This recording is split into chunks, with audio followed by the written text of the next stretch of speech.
इस वीडियो में मैं आपको मार्जिनल कॉस्टिंग और अब्जॉर्प्शन कॉस्टिंग का कॉन्सेप्ट ब्रीफ में समझाऊंगा और साथ में इनके दरमियान जो डिफरेंसेस हैं वो भी बताऊंगा। देखें, मार्जिनल कॉस्टिंग में क्या होता है कि जो वेरिएबल कॉस्ट है ना उसको as a product cost treat किया जाता है। प्रोडक्ट कॉस्ट मतलब जो एक प्रोडक्ट को बनाने के ऊपर जो जितना भी हमारा खर्च हो रहा है उसको प्रोडक्ट कॉस्ट बोलते हैं। लाइक आपने कैलकुलेटर बनाया, उसके ऊपर आपकी 80 रुपये कॉस्ट आई, तो ये क्या प्रोडक्ट कॉस्ट है। तो वेरिएबल कॉस्ट क्या होती है, मार्जिनल कॉस्टिंग में as a product cost treat की जाती है और जो फिक्स कॉस्ट होती है उसको पीरियड कॉस्ट में डाल दिया जाता है। पर जो अब्जॉर्प्शन कॉस्टिंग सिस्टम होता है इसके अंदर क्या होता है, वेरिएबल प्लस फिक्स्ड कॉस्ट जो होती है इन दोनों को प्रोडक्ट कॉस्ट में डाल दिया जाता है। अभी देखिए फिक्स्ड और वेरिएबल का कॉन्सेप्ट क्या है, इसका ब्रीफ में मैं आपको बता देता हूँ।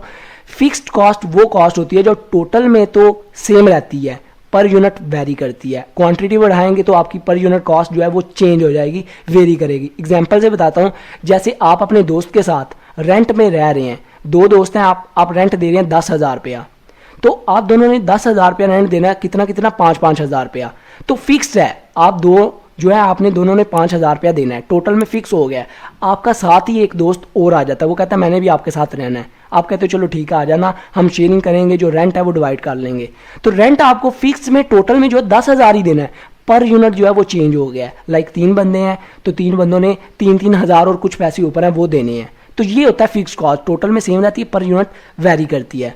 रेंट जो है वो फिक्स कॉस्ट में आता है, आपने जो टैक्सेस देने हैं वो फिक्स कॉस्ट में आते हैं, आपने जो अपने एम्प्लॉयज़ को सैलरीज देनी है वो फिक्स कॉस्ट में आते हैं। बेशक आप वो काम करें या ना करें, प्रोडक्शन रुकी हो, फिर भी आपने उनको सैलरी देनी है क्योंकि वो फिक्स्ड लेबर है आपके। आगे नेक्स्ट आ जाती है वेरिएबल कॉस्ट। वेरिएबल कॉस्ट जो होती है ना टोटल में तो चेंज होती रहती है, वेरी करती रहती है, लेकिन पर यूनिट जो है ना वो चेंज नहीं होती, पर यूनिट वेरी नहीं करती, सेम रहती है। लाइक आपने एक मार्कर बनाया, उसकी कॉस्ट आई 10 रुपये। जब आप 10 मार्कर बनाएंगे तो आपकी कॉस्ट कितनी आएगी, 100 रुपया। मतलब टोटल में वेरी की, पर यूनिट जो है वो सेम रहेगी। ये वेरिएबल कॉस्ट होती है। अभी ये देखें जो अब्जॉर्प्शन कॉस्टिंग सिस्टम है ना, इसमें हम क्या बात कर रहे होते हैं, हम इसमें नेट प्रॉफिट की बात कर रहे होते हैं। हम देख रहे होते हैं क्योंकि 2 कॉस्ट इसके अंदर इन्वॉल्व हैं, फिक्स्ड भी और वेरिएबल भी, तो इसमें हमें पता चल रहा होता है कि हमारी असल बचत कितनी है, हमें अपनी प्रोडक्ट के ऊपर असल बचत कितनी हो रही है।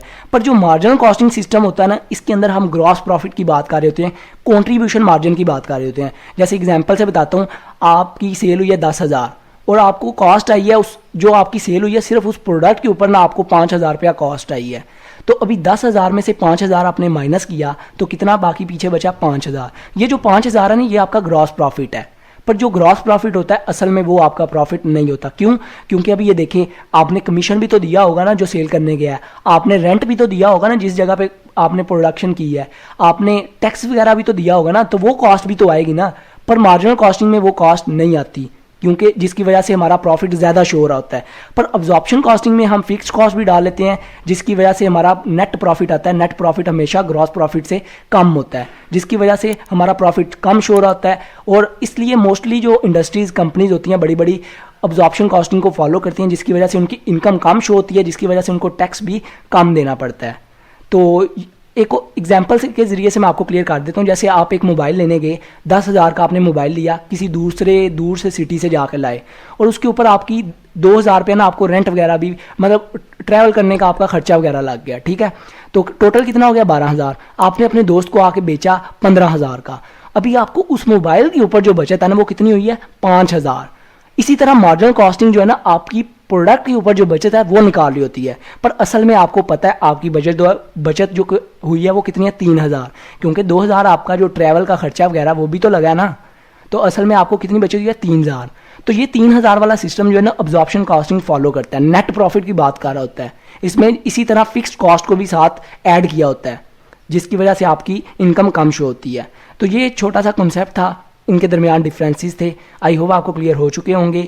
वीडियो अच्छी लगी हो तो सब्सक्राइब और लाइक करना मत भूलिएगा। अपना बहुत ख्याल रखिएगा, दुआओं में याद रखिएगा। Good bye.